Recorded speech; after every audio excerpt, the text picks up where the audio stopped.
अस्सलामुअलैकुम, welcome to my YouTube channel. मैं हूँ राफ़िया हसीब अली।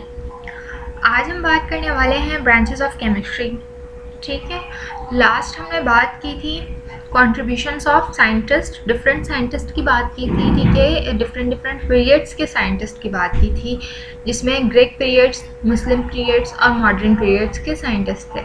ठीक है, और उससे पहले हमने जो है इंट्रोडक्शन ऑफ केमिस्ट्री, ठीक है, केमिस्ट्री के इंट्रोडक्शन देखी थी, क्या है केमिस्ट्री।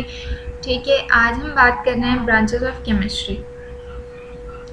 तो ब्रांच ऑफ केमिस्ट्री क्या है, हमें पता है कि केमिस्ट्री जो है ब्रांच किसकी है, साइंस की ब्रांच है। ठीक है, ये एक ट्री है हमारे पास, ये आप समझ लें ये क्या है, साइंस है। ठीक है, इसके साथ जो ब्रांचेस निकल रहे हैं जिसको हम शाख कहते हैं, इसमें केमिस्ट्री है, फिज़िक्स है, बायो है।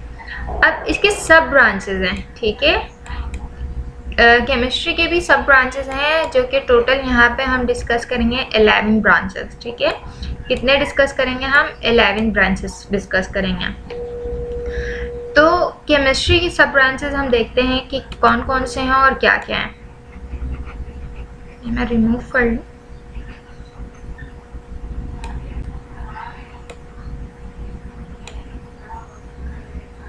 सबसे पहले हम बात करते हैं फिजिकल केमिस्ट्री की। ठीक है, physical chemistry is the branch of chemistry which deals with the relationship between composition and physical properties of matter with the changes in them. It deals with the laws and principles governing the combination of atoms and molecules in the chemical reactions. Basically हम physical chemistry में जो है किस चीज़ को study कर रहे होते हैं, लॉज और प्रिंसिपल्स को। ठीक है, लॉज किसको कहते हैं, कवानीन को, प्रिंसिपल उसूल को। मतलब कोई भी केमिकल रिएक्शंस हो रहे हैं, ठीक है, कोई ना कोई उसमें लॉज और प्रिंसिपल्स हैं। ठीक है, गवर्न कर रही हैं कि कोई भी रिएक्शन है विदाउट उसके नहीं हो सकता। अगर मैं एग्जांपल की बात करूं तो हमारे पास एक एग्जांपल है law of conservation of mass. इसका मतलब ये है कि mass neither be created nor be destroyed during chemical reaction. मतलब कोई भी मास है वो रिएक्शन के दौरान जो है ना वो ख़त्म होता है ना वो टूटता है। ठीक है, वो डिस्ट्रॉय नहीं हो सकता, ना वो बनता है दोबारा।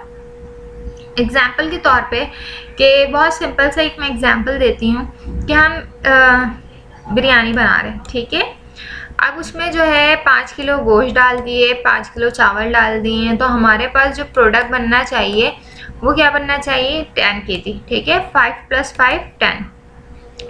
ऐसा नहीं होता कि अगर हम 10 kg चीज़ें ले रहे हैं और हमें जो चीज़ें मिल रही हैं वो 15 kg नहीं।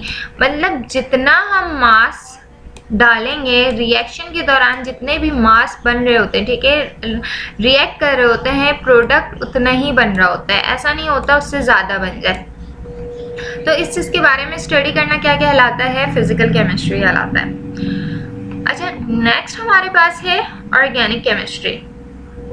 ऑर्गेनिक का वर्ड निकला है किससे, ऑर्गेनिज्म से। ठीक है, ऑर्गेनिज्म से।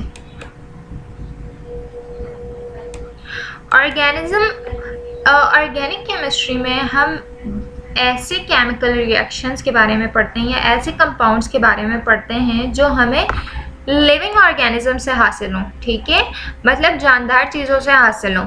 एग्जाम्पल के तौर पे अगर मैं बात करती हूँ यूरिया। ठीक है, यूरिया वो कंपाउंड है जो हमें कहाँ से मिल रहा होता है, एनिमल के वेस्ट से। जितने भी एनिमल्स होते हैं, हमारा जो वेस्ट है, ठीक है, उसमें भी यूरिया प्रेजेंट होता है। इस यूरिया से क्या होता है, यूरिया के ज़रिए जो है हम फर्टिलाइज़र बना रहे होते हैं। अब इस फर्टिलाइज़र का काम क्या होता है, इस फर्टिलाइज़र को हम एज अ जो है खाद, जिसको हम खाद कहते हैं, प्लांट ग्रोथ के लिए, कि प्लांट की ग्रोथ अच्छे से अच्छे हो, उसके लिए हम क्या यूज़ कर रहे होते हैं, फर्टिलाइज़र यूज़ कर रहे होते हैं। ठीक है, तो ये हमें कहाँ से मिल रहा है, एनिमल के वेस्ट से। ठीक है, एनिमल क्या है, लिविंग ऑर्गेनिज्म है। और इस चीज़ के बारे में स्टडी करना क्या कहलाता है, ऑर्गेनिक केमिस्ट्री कहलाता है। अच्छा, यहाँ पे हम कुछ और भी चीज़ें देख लेते हैं। क्या लिखा है? Organic chemistry is the branch of chemistry which deals with hydrocarbons and their derivatives. साथ साथ हम जो है ऑर्गेनिक केमिस्ट्री में ऐसे कंपाउंड्स के बारे में पढ़ते हैं जो कि किससे बने हुए हों? दो एलिमेंट्स के। कौन कौन से? हाइड्रोकार्बन्स, हाइड्रोजन और कार्बन से मिलकर जितने भी तमाम कंपाउंड्स बने हैं उसको हम किस में स्टडी कर रहे होते हैं? ऑर्गेनिक केमिस्ट्री में स्टडी कर रहे होते हैं। इसके अलावा अगर ऑर्गेनिक केमिस्ट्री में इसके अलावा जितने भी कंपाउंड्स होते हैं उसे हम किसी इसमें ऑर्गेनिक केमिस्ट्री में स्टडी नहीं करते। एग्जाम्पल के तौर पे अगर मैं बात करूं तो हमारे पास CH4 है, ठीक है, जिसको हम नेचुरल गैस कहते हैं, मीथेन। इसका नाम होता है क्या? मीथेन। ये होता है सुई गैस। जो हमारे घरों में गैसेस आ रहे हैं उसको हम क्या कहते हैं? Methane gas. और ये कहाँ से मिल रहा है हमें? नेचुरल गैस है, ठीक है, ये हमें अर्थ से मिल रहा है। ये इसकी भी प्रोडक्शन होती है, पेट्रोलियम प्रोडक्शन होती है, फिर इसको हम सेपरेट कर रहे होते हैं। पूरा एक प्रोसेस होता है किस तरह से ये हमारे घर तक आ रहा है, ठीक है। तो ये पेट्रोल किस तरह से बन रहा होता है? जो लिविंग ऑर्गेनिज्म डेड हो जाते हैं, ठीक है, वो एक प्रोसेस चल रहा होता है कि वो एक वक्त में ख़त्म होते हैं तो वो ऑयल में कन्वर्ट हो जाते हैं और वही गैस में कन्वर्ट हो जाते हैं। तो ये भी कहाँ से हमें मिल रहा है? लिविंग रिसोर्सेज से मिल रहा है। तो ऐसे कंपाउंड जो हाइड्रोजन और कार्बन के बने हुए हो उसकी स्टडी करना क्या कहलाता है? ऑर्गेनिक केमिस्ट्री कहलाता है, ठीक है। नेक्स्ट हम बात करते हैं इनऑर्गेनिक केमिस्ट्री। अच्छा, इनऑर्गेनिक केमिस्ट्री में जो है except hydrogen and carbon, hydrocarbon, तमाम एलिमेंट्स के बारे में स्टडी करना, तमाम कंपाउंड्स के बारे में स्टडी करना क्या कहलाता है? इनऑर्गेनिक केमिस्ट्री कहलाते हैं। एक तो डेफिनेशन ये हो गई। सेकेंड डेफिनेशन जो है इसके अपोजिट है। जैसे मैंने बात की ऑर्गेनिक केमिस्ट्री में हम ऐसे कंपाउंड्स के बारे में पढ़ रहे होते हैं जो हमें कहाँ से हासिल हो? लिविंग रिसोर्सेज से, लिविंग थिंग्स से, लिविंग ऑर्गेनिज्म से हासिल हो। लेकिन इन ऑर्गेनिक में हम क्या इसके अपोजिट होगा? ऐसे कंपाउंड्स जो हमें नॉन लिविंग ऑर्गेनिज्म से ऑब्टेन हो, हासिल हो। जैसे कि माउंटेन्स, माउंटेन्स में क्या मौजूद होते हैं? मिनरल्स। जो माउंटेन्स होते हैं, ठीक है, अगर मैं एक एग्जांपल दूं, बलूचिस्तान, बलूचिस्तान को अगर हम देखें तो ये पहाड़ी इलाका है, ठीक है, यहाँ ज़्यादातर पहाड़ है और यहीं से ज़्यादा मिनरल्स मिलते हैं। अब मिनरल्स में आ जाते हैं NaCl, ठीक है, एक एग्जांपल है जो कि नमक है, ठीक है, और इसके अलावा कैल्शियम कार्बोनेट है।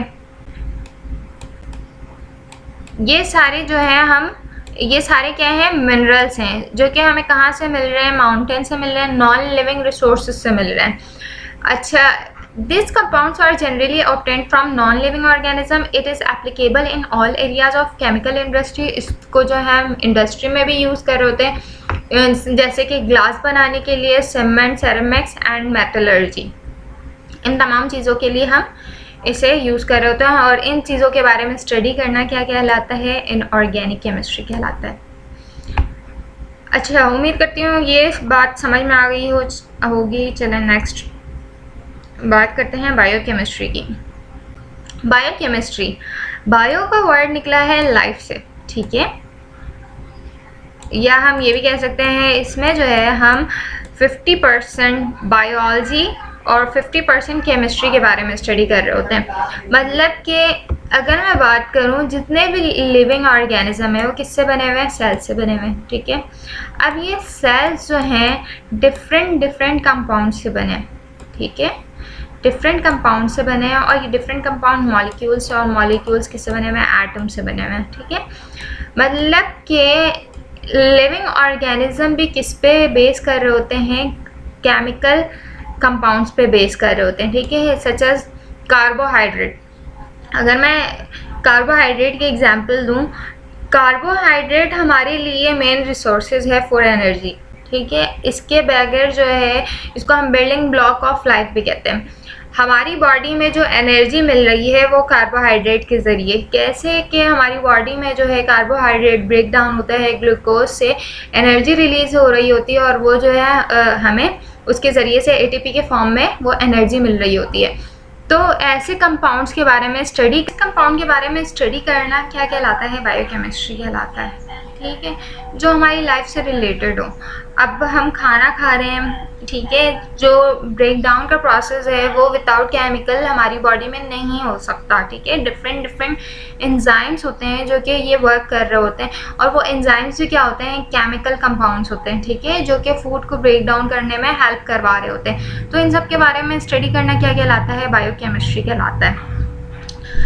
अच्छा, नेक्स्ट हम बात करते हैं इंडस्ट्रियल केमिस्ट्री की, ठीक है। इंडस्ट्रियल केमिस्ट्री क्या है? इंडस्ट्रियल केमिस्ट्री में हम the branch of chemistry which deals with the study of chemical processes involved in the chemical industries for the manufacture of synthetic products like fertilizer, glass, cement and medicines is called as industrial chemistry। ऐसे chemical जो हम prepare कर रहे हो कहाँ पे? Industry में, उस चीज़ के बारे में स्टडी करना क्या कहलाता है? Industrial chemistry. अच्छा, चीज़ें जो हैं हम लैब में भी प्रिपेयर कर रहे होते हैं, लेकिन लैब में हम क्या बहुत स्मॉल अमाउंट में कर रहे होते हैं, स्मॉल अमाउंट में, और सिर्फ जो है हम वहाँ पे चीज़ों को हम टेस्ट कर रहे होते हैं कि वो हमारे लिए हेल्पफुल है, फ़ायदेमंद है या नहीं, ठीक है। जबकि इंडस्ट्री में जो है, अगर मैं इंडस्ट्री की बात करूँ तो इंडस्ट्री में हम वही चीज़ें जो है लार्ज अमाउंट में बनाते हैं, ठीक है। जिस तरह से यहाँ पे एग्जांपल है fertilisers, glass, cement and medicines, ये तमाम चीज़ें जो है हम इंडस्ट्री में प्रिपेयर करते हैं लार्ज अमाउंट में। तो इस चीज़ के बारे में स्टडी करना क्या कहलाता है? इंडस्ट्रियल केमिस्ट्री कहलाता है। उम्मीद करती हूँ आपको यहाँ तक मेरी बात समझ में आई हो, पसंद आई है तो लाइक कर लें, चैनल को सब्सक्राइब कर लें और दोस्तों से शेयर कर लें, ताकि आपको नॉलेज मिलती रहे, और बेल आइकन को लाजमी प्रेस कर लें ताकि तमाम नोटिफिकेशन आपको मिलते रहें। जब तक के लिए अल्लाह हाफ़िज़।